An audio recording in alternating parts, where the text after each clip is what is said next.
දරුවෙක්ගේ මුහුණක සුරතල් සිනාවක් බලනවා කියන කාරණය විවාහුණු යුවලකගේ ඉතා උතුම් බලාපොරොත්තුව.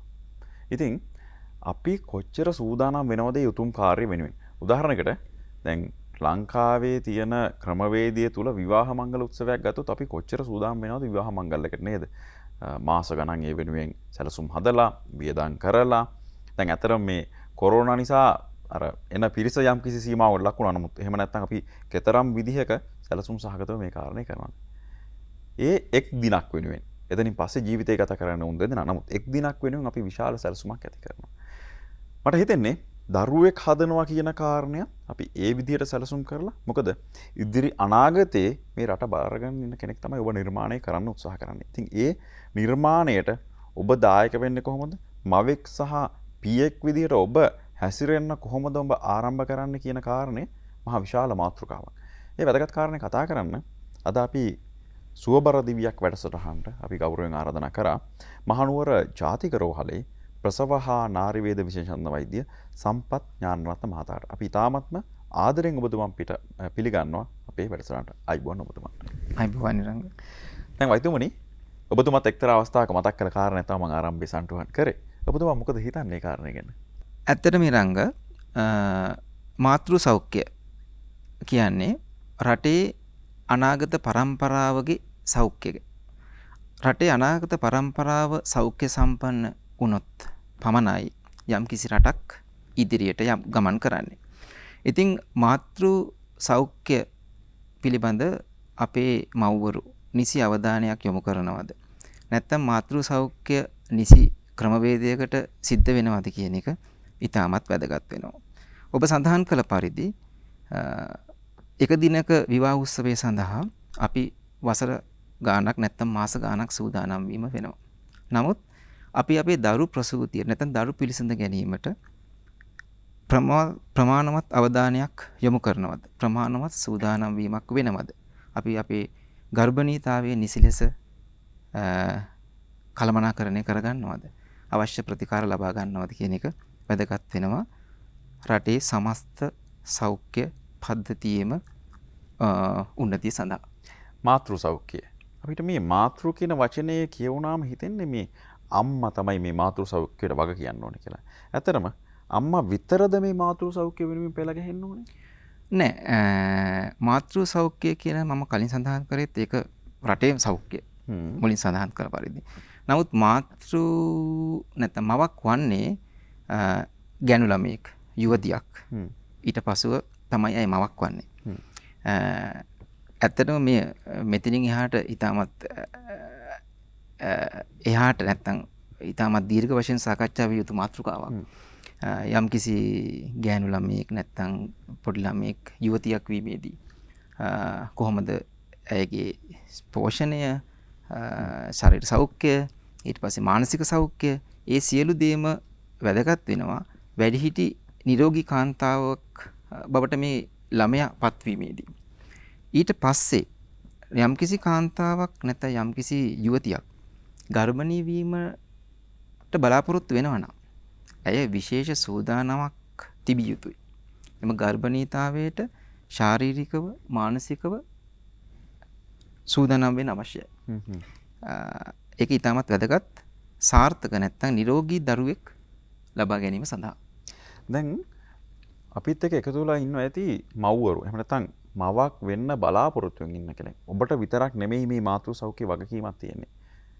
ස්වාමි පුරුෂයාට, ඒ වගේම පවුලේ අනිත් අයට මේ හැම දෙනාටම තියෙනවා මේ මාතෘ සෞඛ්‍ය කියන වගකීම. අපි කතා කරන්නේ ඔබ විවාහ වුණු දවසේ ඉඳලා දරුවෙක් පිළිසිඳ ගන්න කාලය දක්වා ඔබ ගන්න ඕන පියවර මේ උතුම් මේ දරුවෙක් කියන ඒ පූජනීය වස්තුව වෙනුවෙන් ඔබ කොහොමද මවක් විදියට සහ පියෙක් විදියට හැසිරෙන්නේ, කොහොමද සූදානම් වෙන්නේ කියන කාරණා. දැන් විවාහ වුණු යුවලක් විවාහයෙන් පස්සේ දරුවෙක් හදන්න හිතනවා නම් මොන වගේ කාරණාද සැලකිලිමත් වෙන්න ඕනේ? යම්කිසි යුවලක් විවාහයෙන් පස්සේ බබෙක් බලාපොරොත්තු වෙනවා නම් ඒ දෙන්න ඒ පිළිබඳව සූදානම් වීම ඉතාමත් වැදගත් වෙනවා.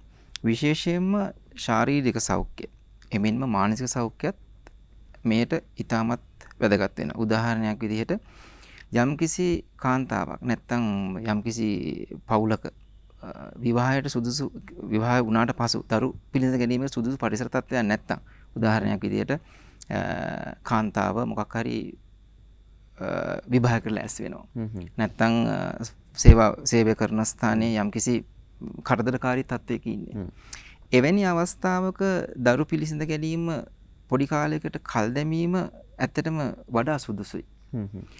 මානසිකව ශාරීරිකව සූදානම් වෙලා ඒ කියන්නේ තමගේ ස්වාමියා සමග සාකච්ඡා කර පවුල මෙම පවුලක් විදිහට මෙම තීරණය ලබ ගැනීම ඉතාමත් වැදගත් වෙනවා. ඒකම ඊළඟ කාරණේ ඉතාමත් වැදගත් වෙන්නේ දරු පිළිසිඳ ගැනීමකට ප්‍රථමයෙන් කාන්තාව කෙසේ සූදානම් විය යුතුද යන්න පිළිබඳවයි. ඇත්තෙම ලංකාවේ ගොඩාක් පාසල් දැරියන්ට අපි රුබෙල්ලා ඉන්ජෙක්ෂන් එක ලබා දෙනවා. නමුත් සමහර දැරියෝ නැත්නම් ළමයි ඉන්නවා රුබෙල්ලා ඉන්ජෙක්ෂන් එක ලබාගෙන නොමැති. රුබෙල්ලා ඉන්ජෙක්ෂන් එක නැත්නම් රුබෙල්ලා ආසාදනයේ ගර්භණී කාලයේ සිදු වුවොත් එය තමාගේ කලලයට නැත්නම් තමාගේ දරුවාට ඊටමත් අහිතකර ලෙස බලපානවා. ඔබට යම් කිසි සැකයක් තිබෙනවා නම් ඔබ රුබෙල්ලා ඉන්ජෙක්ෂන් එන්නත ලබාගෙන නැද්ද ඇද්ද යන වග ඔබේ මවගෙන් අසා එය දැනගත හැකි. එහෙම නැත්නම් ඔබට පරීක්ෂණයක් කිරීමෙන් එය තහවුරු කරගන්න පුළුවන්. එමෙන්ම එය රුබෙල්ලා කිරීමෙන් කියන්නේ පරීක්ෂණය කොහෙද තියෙන්නේ? ලේ පරීක්ෂණයක්. ඇත්තට මෙය ගොඩාක් ආණ්ඩුවේ නැත්නම් රජයේ රෝහල් වලින් කරගන්නත් පුළුවන්. එහෙම නැත්නම් පෞද්ගලික රෝහල් වලින් කරගන්නත් පුළුවන්. ඒකින් කරන්නේ රුබෙල්ලා වෛරසයට අදාළ ප්‍රතිදේහ එම කාන්තාවගේ ඇඟේ තිබෙනවාද කියන පරීක්ෂණය. රුබෙල්ලා එන්නත ලබාගෙන නැත්නම් ඔබට ඒ ලබා ගැනීම ඉතාමත් පහසුයි. ඔබ ඇත්තටම ඇයි මේ කාරණේ කතා කරන්නේ? ඇත්තටම මේ රුබෙල්ලා එන්නත දෙන්න කියලා ඔබ තරම් වගකීමෙන් කතා කරන්නේ. මොකද රුබෙල්ලා ආසාදනය ගර්භණී කාලයේ සිදු වුවොත් 80% උදාහරණයක් විදිහට ගර්භණී මව්වරු 100කට රුබෙල්ලා ආසාදනයේ සිදු වුවොත් එයින් 80කට ඒ ගර්භණීතාවයෙන් තියෙන 80ක් විතර දරුවන්ට ඉතාමත් සංකීර්ණ සංකුලතා ඇතිවීමේ අවදානමක් තියෙනවා. උදාහරණයක් හෘද වස්තු ආශ්‍රිතව, ස්නායු පද්ධතිය ආශ්‍රිතව, ආහාර මාර්ග පද්ධතිය ආශ්‍රිතව සංකුලතා ඉතාමත් ප්‍රබලයි. ඊට අමතරව සමහර සංකුලතා අපිට බලන්න වෙන්නේ බබා ඉපදී මෙලොවට බිහිවි යම්කිසි කාලයක් ගත වුණාට පස්සේ. උදාහරණයක් විදිහට බබාගේ කන් ඇහෙන්නේ නැත්තම් ඇස් පේන්නේ නැත්තම් මානසික වර්ධනය අඩු නම් එරංග බබා බිහිව් විගස ප්‍රසූත කර විගස අපිට හොයාගන්න බෑ, බලන්න බෑ. මෙය ඊ타මත්ම සෝචනීය තත්ත්වයක්. මෙවැනි තත්ත්වයක් ඇති වුණොත් එහෙමකෝ යම්කිසි මවක් නැත්තම් යම්කිසි පියෙක් දරුවේ බලාපොරොත්තුවෙන් ඉන්නේ දහසක්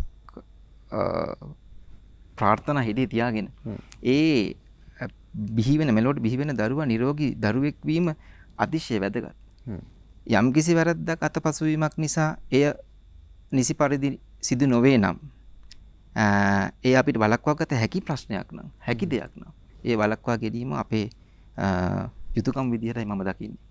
ඒ වගේ මෙතන තවත් පිරිසක් ඉන්නවා වෛද්‍යතුමනි අපි කතා කරන්න ඕනේ. දැන් අපි කතා කරේ ප්‍රධාන වශයෙන් මේ අලුත විවාහ වුණු යෝලක් තමන්ගේ පළවෙනි දරු ප්‍රසූතිය වෙනුවෙන් සූදානම් වෙන්නේ කොහොමද කියන කාරණේ. ඒ වගේම තවත් පිරිසක් ඉන්නවා එක්තරා විදිහට දරුවන් ඉන්නවා දෙවෙනි හෝ තුන්වෙනි දරුවා වෙනුවෙන් තමයි දැන් සූදානම් වෙන්නේ. එහෙම නැත්නම් ගබ්සා වීම එකක් හෝ කීපයක් වෙලා තව දරුවෙක් බලාපොරොත්තු වෙනවා. මේ අය මොන වගේ පිළිවෙද්ද සපුරන්න ඕනේ දරු ප්‍රසූතිය. එහෙම නැත්නම් දරුවෙක් පිළිසිඳ ගැනීම වෙනුවෙන්.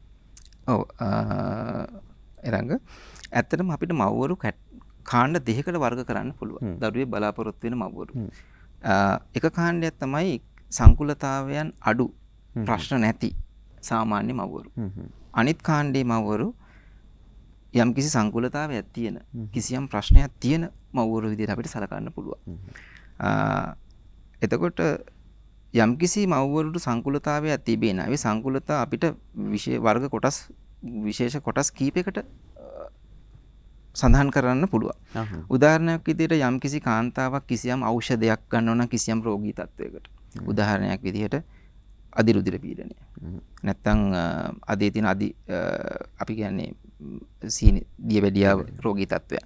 නැත්තම් වෙන කිසියම් රෝගී තත්වයක්, තයිරොයිඩ් ග්‍රන්ථියේ රෝගී තත්වයක්, ශ්වසන පද්ධතිය ආශ්‍රිත රෝගී තත්වයක්. මෙවැනි මව්වරු දැනටමත් යම්කිසි රෝගී තත්වයකින් පෙළෙන මව්වරු.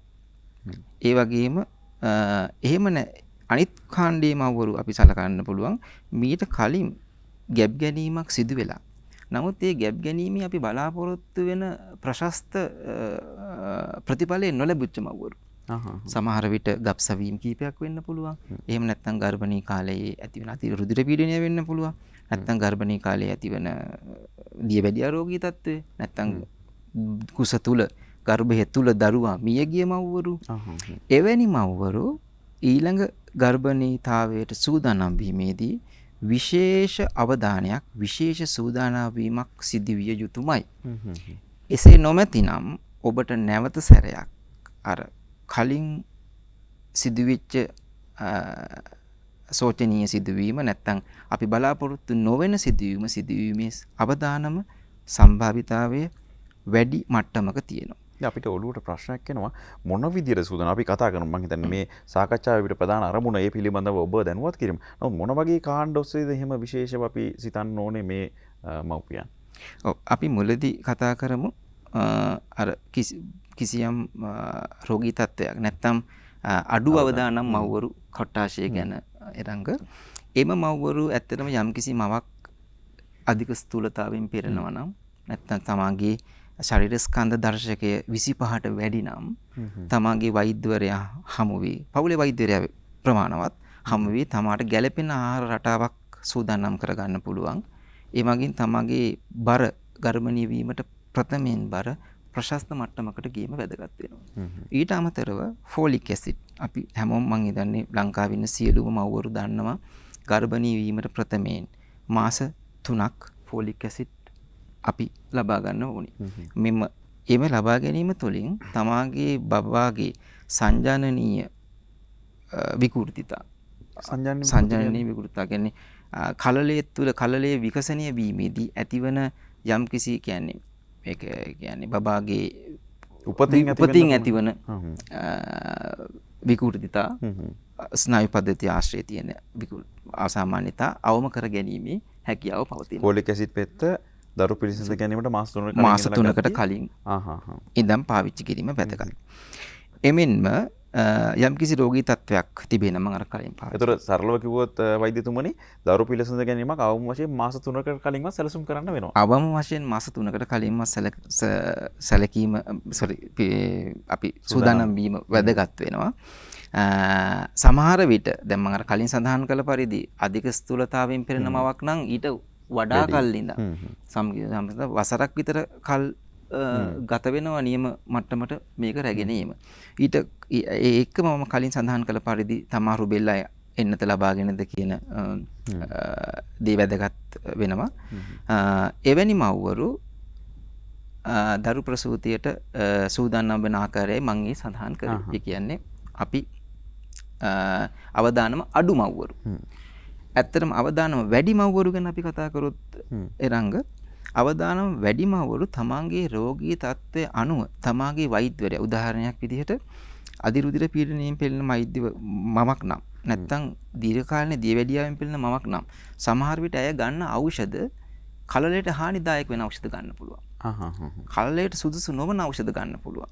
මේ මව තමා නොදැනුවත්වම ගැබ් ගැනීමක් සිදු වුණොත් එහෙම ඒකෙන් වෙන හානිය අපිට නිවැරදි කළ නොහැකි වෙන්න පුළුවන්. බබාට සිද්ධ වෙන හානිය. එම නිසා එම යම්කිසි රෝගී තත්වයකින් දීර්ඝකාලීන පෙළෙන මවක් නම් තමාගේ වෛද්‍යවරයා මුණ ගැසී එම තමා ගර්භණී වීමට සූදානම් වෙනව ඔහුට පැවසීමෙන් එම ඖෂධ නියම කියන්නේ බබා තමාගේ කලලයට නැත්නම් තමාගේ දරුවාට හානිදායක නොවන ඖෂධ බවට හැරවීමේ හැකියාව තියෙනවා. ඒ පළවෙනි කාරණේ. දෙවෙනි කාරණේ මීට කලින් සිදුවන ගර්භණීතාවයකදී අපි බලාපොරොත්තු නොවූ සංකුලතා මතුවී තිබේ නම් ඔබ ඔබගේ ප්‍රසවානාරි වෛද්‍යවරයා මුණ ගැසී තමාගේ ගර්භ ඉතිහාසය ඔහු සමග සාකච්ඡා කර තමා ගැබ් ගැනීමට සුදුසුද නැද්ද? එහෙම නැතිනම් සුදුසු ලෙස සැකසිය යුත්තේ තමන් ජීවන රටාව වෙනස් කරගත යුත්තේ කෙසේද යන්න සාකච්ඡා කිරීම වැදගත් වෙනවා. දැන් අපි ප්‍රධාන කාණ්ඩ දෙකක් යටතේ තමයි මේ සාකච්ඡාව දිවෙන්නේ. මෙහෙම අවදානම් අඩු පිරිස සහ අවදානම් වැඩි අය කොහොමද සූදානම් වෙන්නේ කියන කාරණේ. ඔබතුමන් විස්තර කරේ ඒ රෝග තියෙන අයට සහ රෝග නැති අයට ප්‍රධාන වශයෙන්. දැන් තව එක්තරා කාරණයක් මට විමසන්න කැමතියි. දැන් ආහාර පිළිබඳව. දැන් එක්තරා අවස්ථාවක අපි අහලා තියෙනවා සාමාන්‍ය ජනතාව අතර කියන කතාව මේ දරුවෙක් පිළිසිඳින්න ඉන්න කෙනෙක් හොඳට කන්න ඕනේ. සමහරට ගර්භණී කාලේදී දෙන්නෙක්ට කන්න ඕනේ කියලා. මේ වගේ කතා බහ ගැන ඔබතුමා මොකද හිතන්නේ? ඔව් ඇත්තටම එරංගේ ඒක ඇත්තටම තියෙන ප්‍රධාන ප්‍රශ්නයක්. මම දැකලා තියෙනවා සමහර මව්වරු එලාම් තියාගෙන රැට හැරෙනවා. මොකෝ තමා ගර්භණී වෙලා තියෙන්නේ කන්න ඕනි කියලා. ඒක ඇත්තටම සෞඛ්‍ය ගැටලුවක් මට්ටමටම පත් වෙලා තියෙන්නේ මේ මව්වරුන්ගේ ආහාර ගැනීමේ රටාව වෙනස් වීම. ඇත්තටම ඔබ ගර්භණී වීමට ප්‍රථමයේ සහ ගර්භණී වූ පසුව ඔබ ආහාර ගත යුත්තේ ඔබේ කුස පිරෙන්න. කුසට ප්‍රමාණවත්. Tamanට අපි කියන්නේ පහසුවෙන් සිටිය හැකි ආහාර වේලක් ගන්න ඕනි. නැත්නම් අපි කිසිම අවස්ථාවක දෙන්නෙකුට කෑම කිසිසේත්ම අවශ්‍ය නැහැ. උදාහරණයක් විදිහට එහෙම වුණොත් එහෙම අපි නියුන් දරුවෝ ඉන්න මවක් ගත්තොත් එහෙම 3 දෙනෙකුට කන්න ඕනේ. මව් දරුවෝ 4 දෙනෙක් එහෙම ඉන්න මවක් ගත්තොත් එහෙම සමහරට එහෙම සිද්ධ වෙන්න අවස්ථා තියෙනවා. නමුත් එහෙම කිසිසේත්ම අවශ්‍යතාවයක් නැහැ. ඔබ සමබල තමන් කැමති ආහාර වේලක් සෞඛ්‍ය සම්පන්න ආහාර වේලක් ගැනීම ඉතාමත් වැදගත් වෙනවා. එම ආහාර වේලේ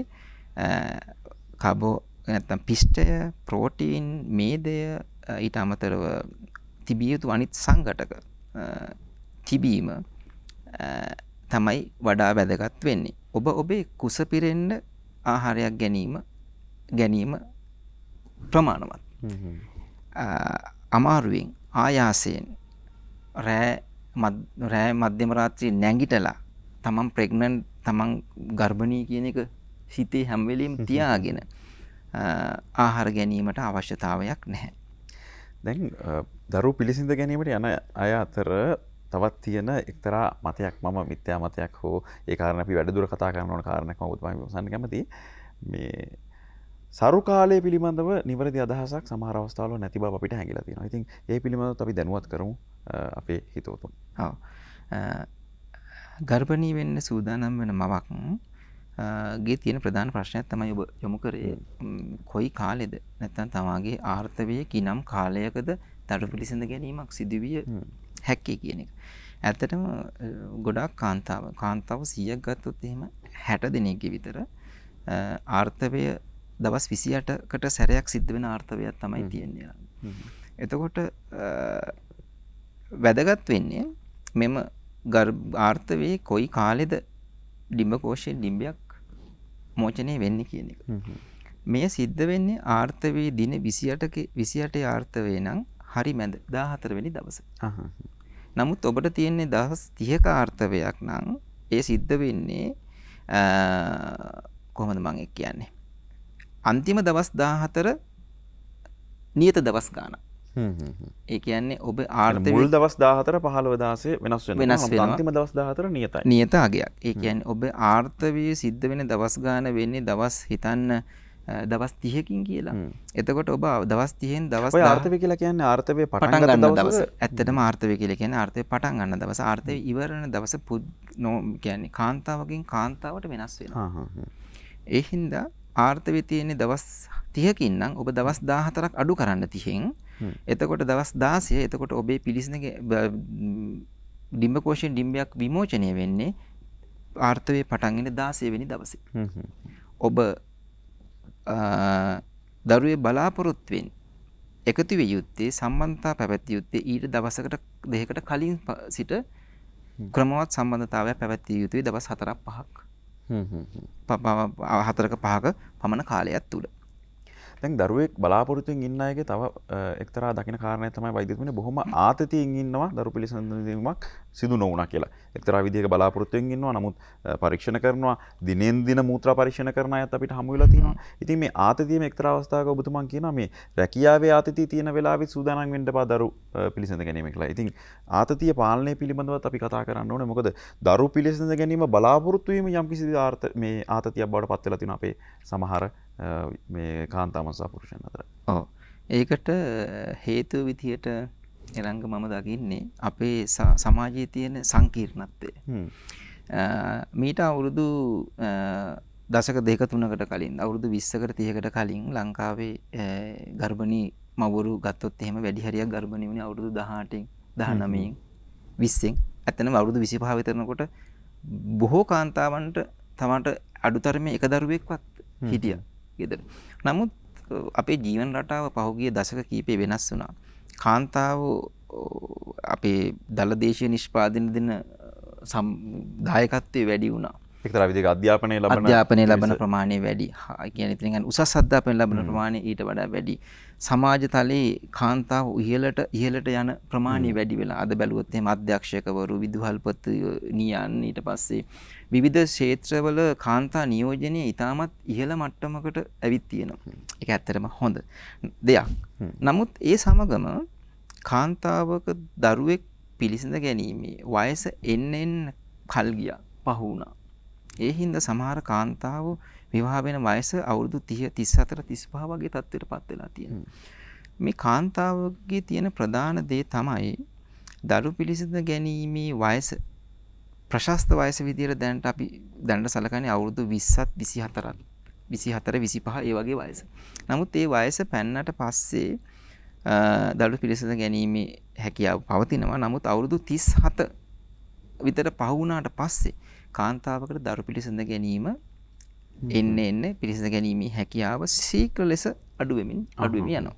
මම අප වෙන්නම් අපේ කලින් මාතෘකාවට. ඒ කියන්නේ අපි දැන් මේ සංකීර්ණ සමාජය නිසා විවාහය කල් දාලා අපි විවාහ වෙනවා ටිකක් වයසට ගියාට පස්සේ. ඊට පස්සේ අපේ ඊළඟ ප්‍රධාන තමයි අපිට බබෙක් හදන්න ඕනේ. මෙයට ඉස්පාසුවක් නැහැ ඇත්තම කිව්වොත් එහෙම. මේ ඊටමත් මේකත් තවත් විභාගයක් කරනවා වගේ නැත්තම් තවත් මේ ප්‍රොජෙක්ට් එකක් කරනවා වගේ කාර්යයක් බවට පත් වෙලා තියෙනවා. ඒ කියන්නේ යුග ජීවිතයේ ඒ ඊළඟ පියවර ඊළඟ කඩයිම දරුවෙක් සදා ගැනීම. අපේ බලාපොරොත්තුව නිසි පරිදි ඉෂ්ට නොවුනට පස්සේ අපි නිරන්තරයෙන්ම චිත්ත පීඩාවට පත් වෙනවා. අපි ඒ පිළිබඳ තවදුරටත් සිතන්න පටන් ගන්නවා. එය අනවශ්‍ය කරදරයක් කරගන්නවා.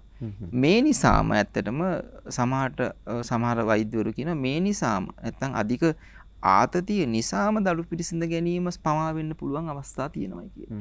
එම නිසා ඇත්තටම මේ දරු පිළිසිඳ ගැනීම කියන්නේ නේද ස්වභාවික කාර්යයක්. ඒ ස්වභාවික කාර්යයට අපි නියමිත කාල සීමාවක් දිය යුතුයි. අපි වෛද්‍ය විද්‍යාව පැත්තෙන් ගත්තොත් එහෙම අපි හිතමු කම්කිසි බැඳපු කාන්තාව සහ පුරුෂයෝ 100ක් සැලකුවොත් එහෙම වසරක් ගියාට පස්සේ මේ 100 දෙනාගෙන් මේ යුවල 100 දෙනාගෙන් ගැප් ගන්නේ 65 දෙනෙක් විතර. තව 35 දෙනෙක් ඉන්නවා ගැප් නොගත්ත. ඒකට ඔබතුමන් කියන්නේ මේ උත්සාහ කරන දරුවේ බලාපොරොත්තුෙන් ඉන්න යුවලවල් 100ක් ගත්තොත් එහෙම වසරක් පුරාමට මේ කට්ටිය සාමාන්‍ය පෞල් ජීවිතයක් ගත කරාම වසරක් අවසානයේදී මොවුන්ගෙන් 65 දෙනෙක් තමයි ගර්භණී වෙන්නේ.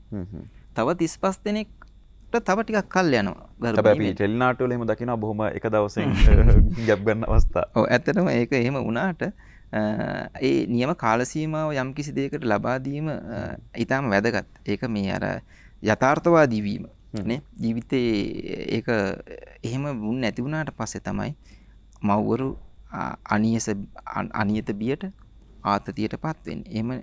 එම නිසා සමහරට පවුලේ ගැටුම් ඒ වගේම වැඩිහිටියන් අතර ගැටුම් පවා ඇති වෙන්න ඔය හේතු සාධකයක් වෙන්න පුළුවන්. අනිවාර්යයෙන්ම විශේෂයෙන්ම ඊළඟ ප්‍රශ්නේ තමයි මම ඒක යොමු කරපු හොඳයි රංග. ලංකාවේ අර පවුල් අතර අන්තර් සම්බන්ධතාවය තාමත් ඉතාමත් තද වශයෙන් තියෙනවා. විවාහ වූ පුරුෂයාට කාන්තාවට නැති අවශ්‍යතාවයක් දරුවෙක් පිළිබඳ තියෙනවා ආච්චිට 100ට මුණුබුරෙක්ගේ මුණ බලන්නේ කවද්ද කියලා. එම නිසාත් සමහර විට අනවශ්‍ය පීඩනයට කාන්තාව ලක් වෙනවා. ඊළඟ කාලේ මේ ප්‍රශ්නේ ආපු හින්දා මම කියන්නම්. මේක මම කිය යුතු දෙයක්. පවුලක කාන්තාව සහ පුරුෂයා කියන්නේ සම කොටස්කරු. එතකොට යම්කිසි ප්‍රශ්නයක් තිබෙනවා නේද? උදාහරණ දරු පිළිසිඳ ගැනීම පමා වෙනවා නම් එය කාන්තාවක මේ ප්‍රශ්නයක් නොවෙන්න පුළුවන්. ඒක පුරුෂයාගේම ප්‍රශ්නයක් වෙන්නත් පුළුවන්. දෙන්නගේම ප්‍රශ්නයක් වෙන්නත් පුළුවන්. එම නිසා නිසි වෛද්‍ය පරීක්ෂණයක් නැතුව නිසි නිසි කියන්නේ සොයා බැලීමක් නැතුව එක පාර්ශවයකට චෝදනා එල්ල කිරීම මම ගොඩක් වෙලා දැකලා තියෙනවා. විශේෂයෙන්ම කාන්තා පාර්ශවයට. ඒ නොකළ යුතු දෙයක්. එයින් වෙන්නේ ඇත්තටම හොඳකට වඩා නරකක්. එම නිසා එවැනි අවස්ථාවට ඔබ දඩුස් පිළිස ගැනීමට යම්කිසි කාල සීමාවක් ගන්නව නම් නැත්නම් පරක්කු වෙනව නම් නැත්නම් නොහිතන විදිහට දීර්ඝ වශයෙන් ඇදී යනවා නම් ඔබ වෛද්‍ය උපදේශයක් ලබා ගැනීම ඉතාමත් වැදගත් වෙයි. වෛද්‍ය උපදෙස් අරගෙන ඒ වගේම අනිකුත් පෞල් සෞඛ්‍ය සේවා නිලධාරීන් ඒ වගේම සෞඛ්‍ය වෛද්‍ය නිලධාරී කාර්යාලය මේ උපදෙස් අරගෙන හරි විදිහට ඔබ සූදානම් වෙලා දැන් ඔන්න ඔබේ කුසට දරුවෙක් පිළිසිඳ ගන්නවා. මූත්‍රා පරීක්ෂණයක් කරලා ඔබ අඳුන ගන්නවා දැන් ඔබේ කුසේ දරුවෙක් පිළිසිඳගෙන කියලා වෛද්‍යවරයෙක් එකතු වෙලා අපි අඳුනගත්තා කියලා කියමුකෝ. මේ අවස්ථාවේ අපි ගන්න ඕන පියවර මොනවද? විශේෂයෙන්ම එරංග දරු පිළිසිඳ ගැනීමක් අපි සාමාන්‍ය ජනතාව නැත්නම් සාමාන්‍ය කාන්තාවක් දරු පිළිසිඳ ගැනීමක් කියලා දැනෙන්නේ. ඇත්තටම දැනෙන්නේ අපි බලාපොරොත්තු වෙන දවසට අපේ ආර්ථවය සිද්ධ වෙන්නේ නැහැ. එතකොට කාන්තාවට යම්කිසි සැකයක් ඇති වෙනවා. මට බබෙක්ද කියලා. හරිද? යම් මූත්‍රා පරීක්ෂණයකින් තමයි අපි මේ තහවුරු කරගන්නේ. මූත්‍රා පරීක්ෂණයක් මගින් ගර්භණීද නැද්ද කියන බව අපිට තහවුරු කරගන්න පුළුවන්. ඒ තහවුරු කර ගැනීම කරන්න මූත්‍රා පරීක්ෂණයේ ප්‍රතිඵලය ලැබෙන්න අපිට ඔබට ආර්ථවය සිදුවිය යුතු දවස පහුවෙලා සතියක් ගත විය යුතුයි. අපි ආර්ථවය උදාහරණයක් විදිහට ආර්ථවය සැදෙන්න තියෙන්නේ අද නම් අද හැදුන්නේ නැත්නම් හෙට ගිහිල්ලා මූත්‍රා පරීක්ෂණේ කරයි කියලා ඔබ ගර්භණීද නැද්ද කියන එක ඔබට සොයාගන්න බෑ. ඒකට යම්කිසි කාල සීමාවක් දිය යුතුයි. අවම වශයෙන් සතියක් ඔබට ආර්ථවය සැදිය යුතු දවස පරක්කු වී සතියක් යනතුරුත් ආර්ථවය හැදුන්නේ නැත්නම් ඔබේ මාසික ඔසවීම හැදුන්නේ නැත්නම් ඔබ මූත්‍රා පරීක්ෂණයක් කිරීමෙන් ඔබ ගැබ්ගෙන ඇද්දයි නැද්දයි තහවුරු කරගන්න පුළුවන්. ඒ විදිහට තමයි අපි ගර්භණීතාවය තහවුරු කරගන්නේ. ඊට පස්සේ අපි කොහොමද ගර්භණීතාවය ඉස්සරහට යන්නේ? ඇත්තටම ගර්භණීතාවය තහවුරු වෙන වහාම විශේෂ ආරක්ෂක උපක්‍රම නැත්නම් විශේෂිත තමාගේ ජීවන රටාව අනිත් පැත්ත හැරවිය යුතු නැහැ. එය සාමාන්‍ය මම අර කලින් සඳහන් කළ පරිදි ස්වභාවික සංසිද්ධියක ආරම්භක පියවරේ අපි ඉන්නේ. එම නිසා ඔබේ දෛනික කටයුතු එදිනෙදා කර්තව්‍යයන් සාමාන්‍ය විදිහට කරගෙන යෑම ඉතාමත් වැදගත්. ඒක කරගෙන යන්න පුළුවන්. දැන් ඔය පිළිසිඳ ගත්තත් එක තව එක්තරා කාරණයක් තමයි අපේ සමාජයේ තියෙන කතාව මේ පළවෙනි මාස 3 මේ කතාව හංගගෙන ප්‍රධාන වශයෙන් කියන්න හොඳ නැහැ කියලා. මට හිතෙන එතන තියෙන වෛද්‍යතුමේ කාරණේ තමයි යම්කිසි ගබ්සා වීම සිදු වෙන්න හැකියාවක් තියෙනවා. දැන් එහෙම ගබ්සා වීමක් සිදු වුණොත් ඒ කාරණේත් එක්කම කතා කළ යුතු කාරණයක් ගබ්සා වීමක් සිදු වුණොත් අපි කොහොමද මුහුණ දෙන්නේ? අපේ ජීවිතය බොහොම කඩා වැටිලාද? අපිට අනාගතයක් නැද්ද? මොකද්ද අපි ගත යුතු තීරණය? ඔව්. ඒක ඉතාමත් වැදගත් කතාවක් එරංග. අපි ගර්භණීතාවයන් පළවෙනි සති 12 නැත්නම් පළවෙනි සති 17ට අපි කියනවා පළවෙනි ත්‍රිමාසිකය කියලා. ගර්භණීතාවය. බබා කලලයේ මේ ලෝකේ පටන් ගන්න එක සෛලකි. ඒක වැඩි ගිහිල්ලා තමයි මේ සංකීර්ණ ජීවියා බිහි වෙන්නේ. පළවෙනි සති 12 තමයි අපි කියන ඕගනෝජෙනසිස් කියලා. පළවෙනි සති 12 තමයි දරුවාගේ අවයව හැදෙන්නේ. අපේ ඇස, අපේ කට, අපේ ඔළුව, අපේ හෘදය, අපේ ශරීර කියන්නේ සීලම අවයවයන් නිර්මාණය වෙන්නේ පළවෙනි සති 12 ඇතුළත. ඒ සති 12 ඇතුළත ඒක තමයි වෛද්‍ය විද්‍යාවේ අපි කියන්නේ ගර්භණී කාලේ ඒ සති 12 ටිකක් ප්‍රවේශම් වෙන්න ඕනි කියලා. ඒ කාලේ තමයි අම්මා විවිධ දේවල් වල නිරාවරණය වුණොත් විවිධ සංකූලතා ඇති වෙන්නේ කලලයට බලපාන්නේ සංජනනීය ආබද නැත්නම් අර ඔබ සඳහන් කළ පරිදි උපතේදීම ඇති වෙලා තියෙන අසාමාන්‍යතා විකෘතිතා ඇති වෙන්න පුළුවන් හැකියාව හරිම වැඩි මේ කාලේ අම්මා අනවශ්‍ය දේවල් වලට නිරාවරණය වුණොත්. ඒ පළවෙනි කාරණේ. ඒකම අපි කතා කරේ ගබ්සවීම සම්බන්ධයෙන්. ගබ්සවීම ගත්තොත් එහෙම ගර්භණීතාවයන් 100ක් සැලකුවොත් එහෙම එරංග 20ක් ගබ්ස වෙනවා. ඒක තමයි ලෝකේ පුරාම වෙන සම්භාවිතාවය. ඔය ඔබ ඇමරිකාවේ හිටියත්, ඔබ එංගලන්තේ හිටියත්, ඔබ වෙන මීට වඩා සෞඛ්‍ය අතින් පහළ රටක හිටියත් ගර්භණීතාවයන් 100කදී ගර්භණීතාවයන් 20ක් ගබ්ස වෙනවා. මේකට සමහර මව්වරු මේක දන්නෙත් නෑ. දවස් දෙක තුනක් ආර්තවයේ ප්‍රමාද වී ආර්තවයේ සිද්ධ වෙනවා. නමුත් ඒ ගර්භණීතාවයක් සිද්ධ වෙලා ගබ්ස වෙලා අම්මා දන්නෙත් නෑ. නමුත් ඒක ස්වභාව ධර්මයේ විසින්ම හැදේ. නම් මේකට හේතුව මොකද්ද? මේකට ප්‍රධාන වශයෙන් හේතුව මුලින් සඳහන් කළ පරිදි මේ කාලය තුල තමයි බබාගේ අවයව හැදෙන්නේ. බබාගේ සෛල නිරන්තර වෙනස්කම් වලට ලක් වෙනවා. සමහර විට මේ වෙනස්කම් වලදී වර්ණ දේහ ජානවල විකෘතිතා ඇති වෙනවා. මේ විකෘතිතාවයන් ස්වභාව ධර්මයා විසින්ම අයින් කරන්න තමයි ලෑස්ති කරලා තියෙන්නේ.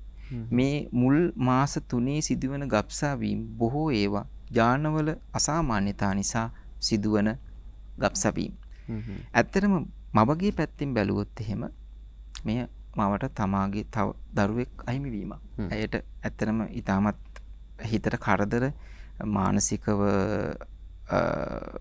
පිරිහෙන මානසික සෞඛ්‍ය පිරිහෙන අවස්ථාවක් විදියට සලකන්න පුළුවන්. නමුත් වෛද්‍ය විද්‍යාව පැත්තෙන් බැලුවන් පස්සේ අපි මේක සලකන්නේ ජීවය කෙරෙහි ස්වභාව ධර්මයේ ඇති ආරක්ෂාවක් විදියටයි. එම නිසායි ඒ හින්දායි එරංග අපි මේ එළියට ගිහිල්ලා බැලුවට පස්සේ සියලුම මිනිස්සු නිරෝගී මිනිස්සු ඉන්නේ. හැමෝම එක වගේ සෞඛ්‍ය සම්පන්න විකෘතිතා නැති සර්ව සම්පූර්ණ මිනිස්සු බිහි වෙන්නේ ඒ කාර්යය නිසායි. නමුත් කලාතුරකින් විවිධ හේතුන් නිසා ගබ්සා වීම සිද්ධ වෙන්න පුළුවන්. පළවෙනි මාස 3 සිදුවෙන ගබ්සා වීම වල ඊළඟ තියෙන දේ තමයි යම් කිසි මවක් ඊළඟට තියෙන ප්‍රශ්නේ තමයි මගේ ඊළඟ සැරේ ගැබ් ගැනීමටත් මෙහෙම වෙයිද කියන එක. නමුත් බොහෝ විට 80%ක් 90%ක් විතර සම්භාවිතාවක් තියෙනවා ඔබට එවැනි දෙයක් නොවෙන්න. එම නිසා සුබ බලාපොරොත්තු අපිට තියාගන්න පුළුවන් ගබ්සා වීමක් වුණත්.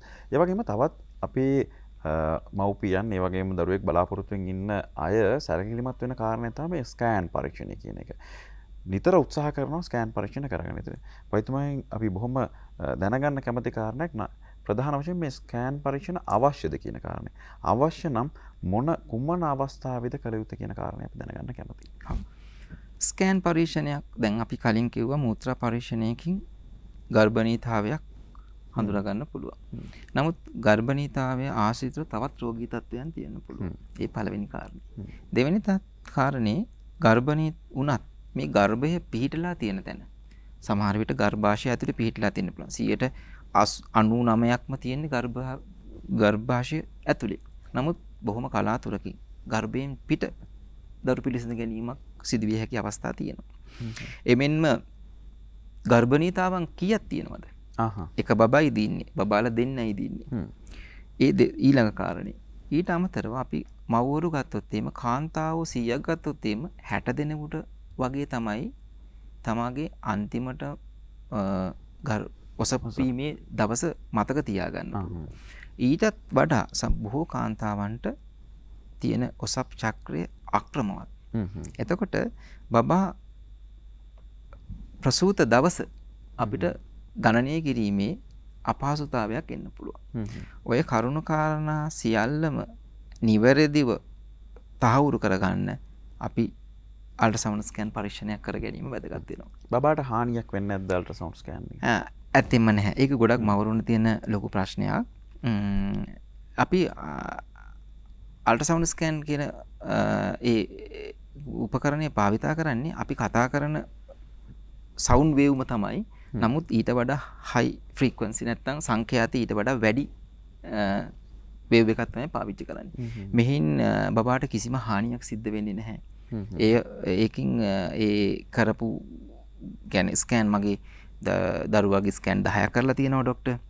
ඒ හින්දා බබාට මොකුත් ප්‍රශ්නයක් වෙන්න පුළුවන්ද? නැත්නම් අපි යම් කිසි මවක් සංකුලතාවයක් පිටාවන් පස්සේ රුධිර වහනයක් කියන උදාහරණයක් විදිහට අපි ස්කෑන් එකක් කරන්න ගියන් පස්සේ අම්මා අනවශ්‍ය ලෙස කලබල වීම මගේ දරුවට හානියක් වේද මේ ස්කෑන් එක කිරීම හින්දා කියලා එහෙම අවශ්‍යතාවයක් නැහැ. අල්ට්‍රාසවුන්ඩ් ස්කෑන් පරීක්ෂණයක් මගින් දරුවාට කිසිම හානියක් කරදරයක් සිද්ධ වෙන්නේ නැහැ. ඔය ස්කෑන් පරීක්ෂණය කොහොමද දිනය කියන්නේ? දැන් මුල් අවස්ථාවේ කරලා දිනය කියන්න පුළුවන් ඒ වගේ කතාවක් අපි අහලා තිනවා. ඔබතුමා පැහැදිලි කරන්න. ඒකත් හොඳ ප්‍රශ්නයක් ඉරංග. දැන් මව්වරු හිතන් ඉන්නවා අපි ස්කෑන් එකක් කරන වාරයක් පාසා බබා හම්බ වෙන දවස වෙනස් කරනවාද කියලා.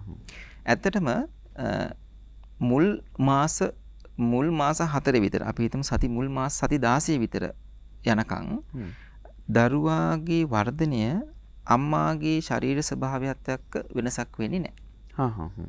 ඒ කියන්නේ හිතන්න කෙට්ටු ශරීර ස්කන්ධ දර්ශකයේ 18ක් තියෙන මවකුයි ඊටමත් උස මහත ශරීර ස්කන්ධ දර්ශකයේ 30ක් 35ක් විතර තියෙන මවකුයි එකම දවසේ පිළිසිඳ ගත්තොත් එහෙම අපි පළවෙනි සති 16 විතර ස්කෑන් එකක් කරොත් මේ දරුවෝ දෙන්නගේම ප්‍රමාණය නැත්නම් මේ කලලයන්ගේ ප්‍රමාණය එකම මට්ටමකට එන්නේ.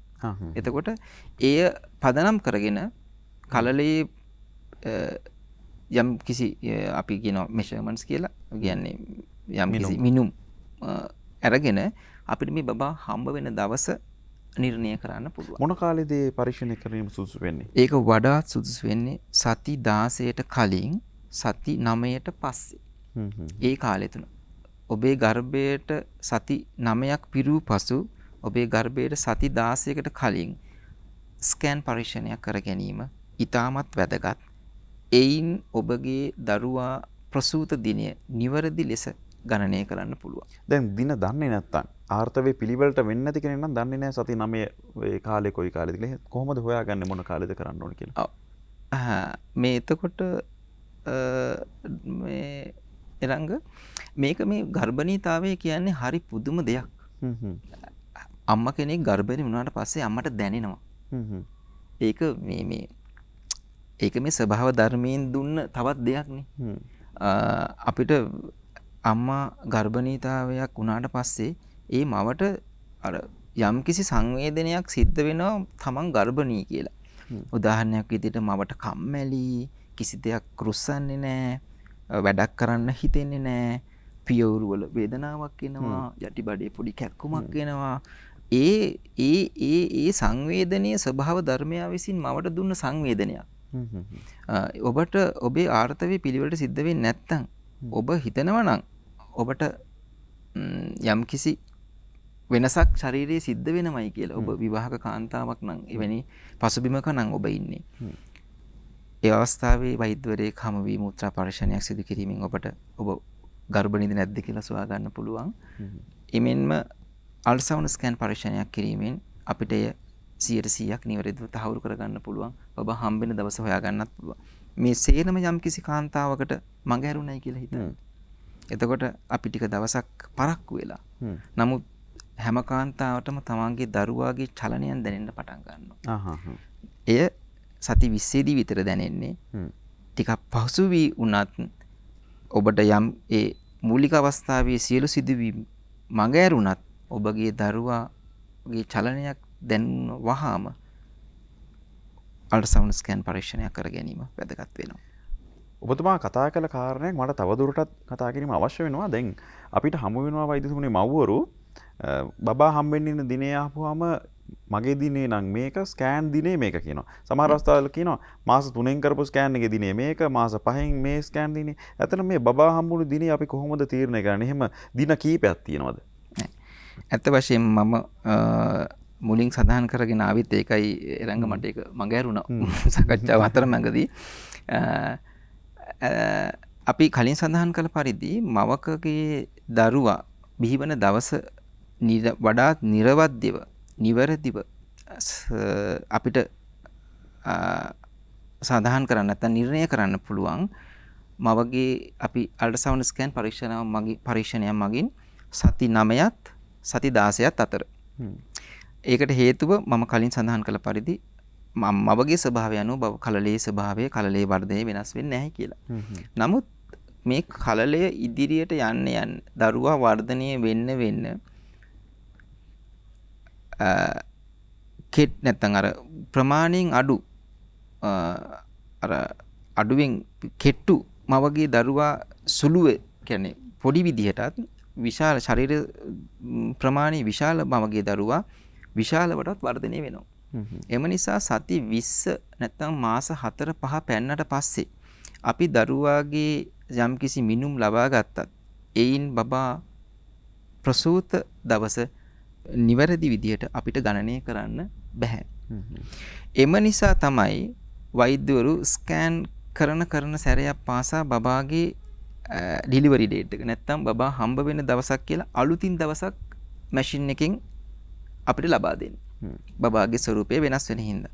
නමුත් ඇත්ත වශයෙන්ම ඔබට මුල්ම ස්කෑන් එකේ සති 16ට කලින් අල්ට්‍රසවුන්ඩ් පරීක්ෂාව මගින් ලබා දෙන දවස තමයි ඔබේ දරුවා ප්‍රසූත වෙන දවස. ඒ සමගම ඔබගේ ප්‍රසවානාරි වෛද්‍යවරයා ඔබට පවසනවා මොන දවසේද බබා හම්බ වෙන්න දවස විදියට අපි සලකන්නේ කියලා. දැන් වෛද්‍යතුමනේ කාරණේ තමයි දැන් ඔය කාරණා සිද්ධ වෙනවා. අම්මගේ දිනේ ගණනය කරලත් හදනවා. ඊට පස්සේ ඩේටින් ස්කෑන් එහෙම නැත්නම් දින සඳහා කරන ඒ ස්කෑන් පරීක්ෂණුත් දිනයක් අරගෙන ඒ දිනේ සඳහා සුදුසු දිනයක් මේ විශේෂඥ වෛද්‍යතුමා ලබා දෙනවා. නමුත් ඊට පස්සෙත් සමහර විශේෂඥ වෛද්‍යතුමා ඒක දැන් ඒ දිනේ මුලින් කියපු නිසා නැවතතාවක් කියන්නේ නැතුව ඇති. නමුත් මව්වරු හිතන්නේ අවසාන වශයෙන් කරපු ස්කෑන් එකේ දිනේ අනුව තමයි බබා හම්බ වෙන්නේ කියලා. ඔබතුමා ඒක පිළිවෙලට පැහැදිලි කරලා ඒක මෙහෙම දෙයක් තියෙනවා. අපි දැන් අපි බබා හම්බ වෙන දවස කියලා මමකට දවසක් දුන්නාට පස්සේ ඒ දවස වැදගත් වෙන්නේ සති 40 සම්පූර්ණ වෙන දවසේ තමයි. නැත්තම් එදාට ටක්කෙට බබා හම්බ වෙන දවස නෙමෙයි. ඒක අපේ ගණනය කිරීම පහසු වීම සඳහා සහ ගර්භණීතාවයේ ඇතිවන සංකූලතා අවම කිරීම සඳහා උදාහරණයක් විදිහට ළමයා ප්‍රසූත වෙන දවස පහුවෙලා බබා ගර්භය තුල රැඳී සිටිනවා නම් එය බබාට ඒ තරම් සුදුසු වාතාවරණයක් නැහැ ඉන්න. ඒ බබා මෙලොවට බිහි වෙන්න ඕනි කාලේ පහුවෙලා තියෙන්නේ.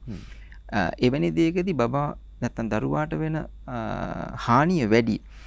එය නිර්ණය කර ගැනීම සඳහා තමයි අපි බබා ප්‍රසූත දිනය මව්වරුන්ට ලබා දෙන්නේ. එහෙම නැතුව ඒ දවසට ටක්කෙට බබා එදාටම හම්බෙනවයි කියන එකකින් අදහස් කරන්නේ නැහැ. හැබැයි අපි පස්සේ කරන ස්කෑන් එකකින් අපි හිතමු බබාගේ මොකක් හරි අපි අලුත් වෙනසක් දකින්නයි කියලා. බබා වටේ තියෙන තරල ප්‍රමාණය වැඩි, බබා නියම ආකාරයෙන් පිහිටලා නැහැ. නැත්තම් බබාගේ වැදෑහම් හැම තියෙන්නේ වෙනත් විදිහකට, නැත්තම් බබාගේ පෙකිනිවැලේ රුධිර ගමනාගමනය වෙනස්.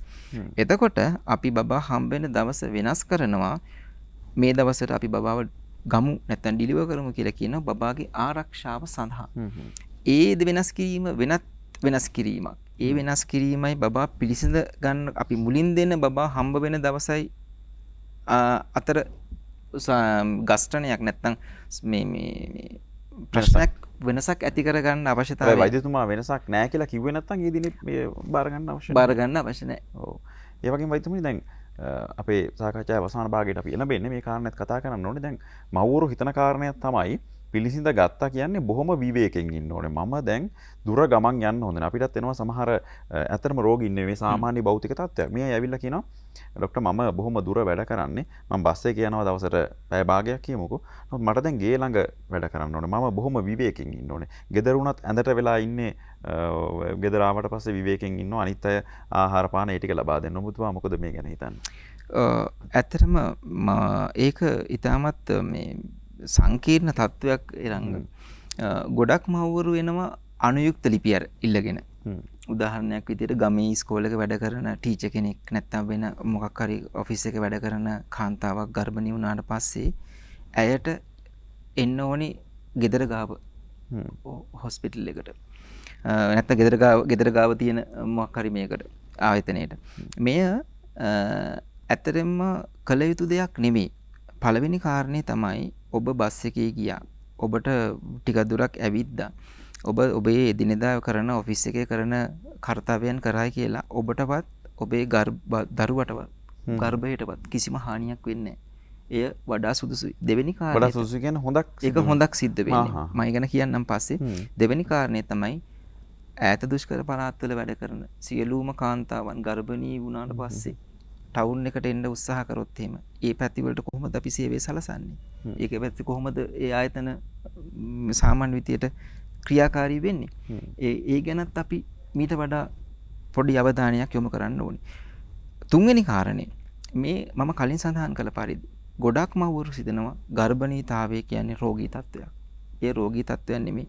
අනිත් එක තමයි පවුලේ තියෙන බලපෑම. යම්කිසි කාන්තාවක් දැන් ඉස්සර අපි මීට දශක කීපයකට කලින් ගර්භණී කාන්තාවක් ගැබ් ගත්තට පස්සේ එයා වී කොටනවා, දර පලනවා, ගෙදරට වතුර අදිනවා, ගෙදර මිනිස්සු වැඩ කරන මිනිස්සු සේරටම උයනවා. ගෙදර තියෙන වෙන උදාහරණයක් විදිහට සත්තු ඇති කරනවා. ඒ සත්තුන්ට කෑම දෙනවා. ගෙදර කුදු මහත් සියලුම කර්තව්‍යයන් බලාගන්නේ මේ ගෘහණිය. ඒ ගෘහණිය බලා ගන්න ගමන් ඇය ගර්භයකුත් දරාගෙන මේ සේරම කරන්නේ. යම්කිසි අපහසුතාවයක් යම්කිසි අපහසුතාවක් තියෙනවා. නමුත් ඒ කිරීමෙන් හම්බෙන ශාරීරික ව්‍යායාම නිවැරදි දරු පිහිටුමකට දරුවාගේ ප්‍රමාණය විශාල නොවි නියම ප්‍රමාණය වැලට හරියන gediya ඇතිවීමට හරිම වැදගත්. මෑත කාලේ ගත්තොත් එimhe අපි ප්‍රසූති වලින් 50% විතර අපි ශල්‍ය කර්ම මගින් තමයි බිහි කරන්නේ. සීස ශල්‍ය කර්මිත බබා ගන්න. මොකද බබා ප්‍රමාණිකව වර්ධනය වෙලා. ගර්භණී වෙච්ච අවස්ථාවේ සිට පවුලේ සියලුම දෙනා ඇයට විවිධ කෑම දෙනවා, කන්න කියලා බල කරනවා. කිසිම දෙයක් කරන්න දෙන්නේ නැහැ. ගමන බිමනක් යන්න දෙන්නේ නැහැ. ඉතින් එහෙම දෙයක් කිරීම කිසිසේත්ම අවශ්‍ය නැහැ. කලින් සඳහන් කළ පරිදි ඔබේ බඩගින්නට කන්න. ගෙදර කිසිම වැඩක් කරන්න නැති ඊට පස්සේ මම මොකද කරන්නේ? හවස ව්‍යායාම කරන්න වෛද්‍ය උපදෙස් පතනවා මොනවද අපිට කරන්න පුළුවන් ව්‍යායාම කියලා. ඇත්තටම එහෙම විශේෂ ව්‍යායාමයක් කළ යුතු නැහැ. ඔබ ඔබේ ගෙදර තියෙන සාමාන්‍ය වැඩ කටයුතු, ගේ අතුපතු ගාන දේවල්, සුද්ධ පවිත්‍ර කරන දේවල්, වේලක් දෙකක් උයන දේවල්, ඒ සාමාන්‍ය කර්තව්‍යයන් වත්තේ පිටියේ පොඩි මල් පැලයක් දෙකක් සමහර අය වාහනේ යන්නත් අකමැති බයික් එක වගේ එහෙම යන්න හොඳ නැද්ද ගර්භණී කාලේදී? නෑ. ඇත්තටම මේ ගොඩක් මවුරුන්ගේ තියෙන තවත් සැකසංකා අවස්ථාවක් තමයි ගැස්සීමෙන්. ත්‍රිවිලර් එක යනකොට ගැස්සෙනවා. මෝටර් බයිසිකල් යනකොට ගැස්සෙනවා. ඒ ගැස්සීම නිසා ගබ්ස වෙන්න පුළුවන්ද? බබාට හානියක් වෙනවද කියන එක. ඇත්තටම බබා ඉන්නේ වෝටර් බෑග් එකක. බබා වටේ තියෙන වතුර ඒ ඊටමත් ප්‍රශස්ත අපි කියන්නේ ෂොක් ඇබ්සෝබර් කියලා. ඒ කියන්නේ වෙන කම්පන උරා ගැනීමට පුළුවන් වටපිටාවක තමයි තියෙන්නේ.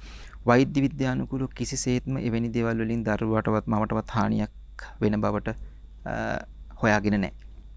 අපි බොහොම පළල්ල පැතුරුණු මාතෘකාවක ඔබ දැනගන්න ඕන කාරණා කිහිපයක්. මේ සමාජයේ තියෙන දුර්මත ගණනාවක්. සාමාන්‍යයෙන් කතා නොකරන කරුණු ගණනාවක්. ඔබේ දරු පිළිසඳ ගැනීම ආරම්භයට ඔබ සූදානම් වෙන්නේ කොහොමද කියන කාරණේ ඉඳලා කොහොමද ඔබ දරු පිළිසඳ ගත්තාන් පස්සේ හැසිරෙන ඔබේ ආහාර ගැන, පෝෂණය ගැන, ඔබේ විවේකය, ඔබේ රාජකාරිය, ඊට පස්සේ ඔබ පවුලේ අනිත් අය සමග ගනුදෙනු කරන්න ඕන කාරණා පිළිබඳව අපි මූලික අඩිතාලම අද සාකච්ඡා කරා. අපි ඉදිරියේදී බලාපොරොත්තු වෙනවා මේ කාරණේ තවත් ඉදිරියට කතා කරන්න.